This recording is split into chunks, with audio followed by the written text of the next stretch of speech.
In this regard, let's continue reading from the Gospel of Mark exactly where we paused before. And when he was alone, those around him with the 12 asked him about the parables.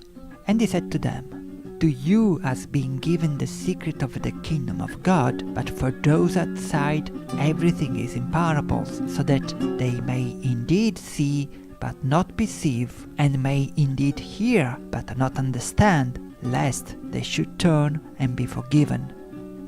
And he said to them, "Do you not understand this parable? How then will you understand all the parables? The sower sows the word, and these are the ones along the path where the word is sown. When they hear, Satan immediately comes and takes away the word that is sown in them.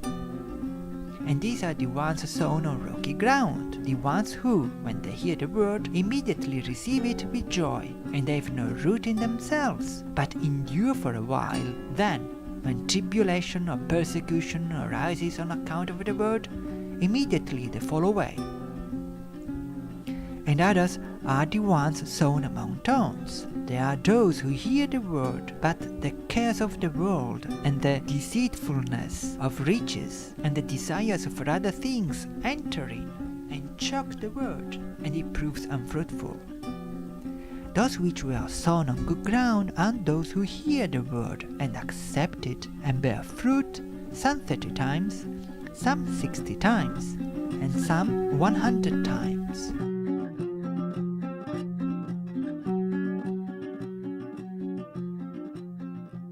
Let us now read this extract from the book of the prophet Isaiah. I heard the Lord's voice saying, "Whom shall I send, and who will go for us?"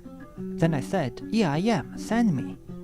He said, "Go and tell these people, you hear indeed, but don't understand, and you see indeed, but don't perceive. Make the heart of these people fat. Make their ears heavy, and shut their eyes, lest they see with their eyes, hear with their ears, and understand with their heart, and turn again, and be healed."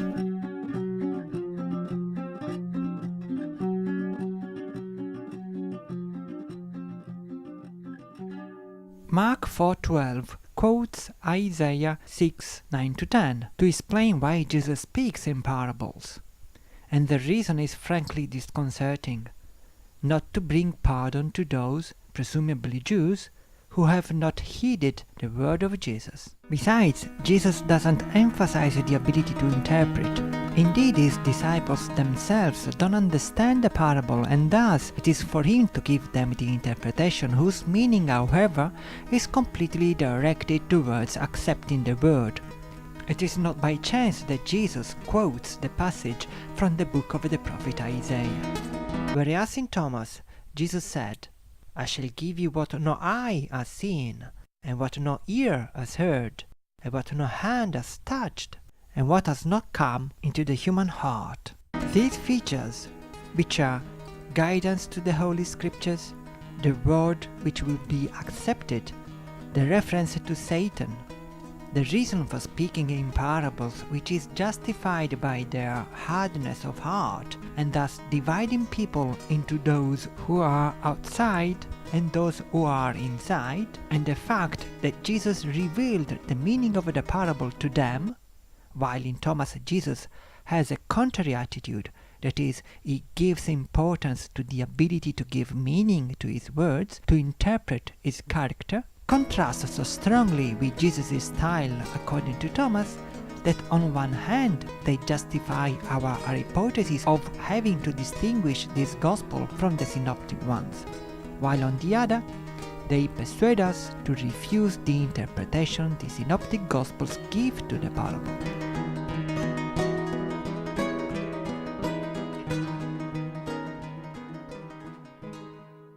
So the meaning of the parable of the sower must return to being, at least for us, a treasure to search for and bring to light.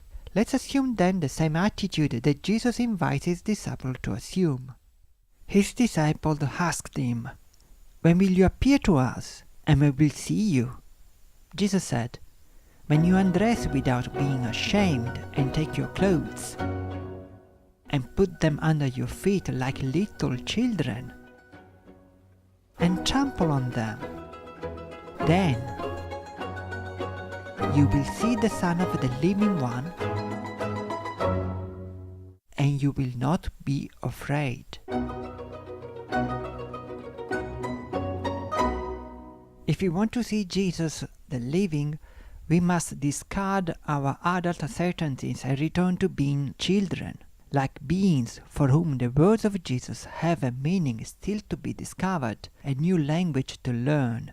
That finding the meaning of the words of Jesus is equivalent to seeing Jesus himself is also expressed in this saying.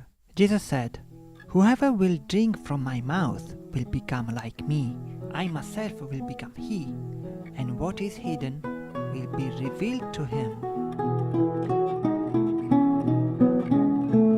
To become like Jesus, and Jesus who becomes like he who knows how to drink from his mouth, are concepts that are equal to saying that he who knows how to find the meaning of Jesus' words becomes his twin. Now we understand why Judas Thomas is the twin. Thomas is more than a disciple and more than an apostle.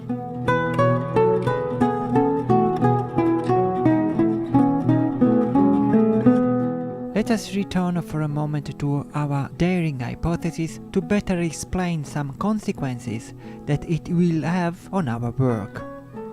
To see in the Gospel of Thomas the document at our disposal which is closer to the original source of Jesus' sayings will persuade us to look for the elements that will help us in the interpretation of his words in the culture in which Jesus found himself living, because those are the things which could have had some influence on Jesus' life, and thus on his sayings. The same hypothesis will also bring us to use the Gospel of Thomas as a model for understanding the relationship which must have existed between the source of sayings of Jesus and the canonical scriptures which were created after his death. Thus, for example, we will not use the synoptic Gospels to interpret Jesus' parables, but on the contrary, we will use Thomas to understand, on the one hand, why the synoptic Gospels give the interpretations they do, and on the other, to understand the true meaning of the parables themselves. We will see in this essay the case of the parable of the sower.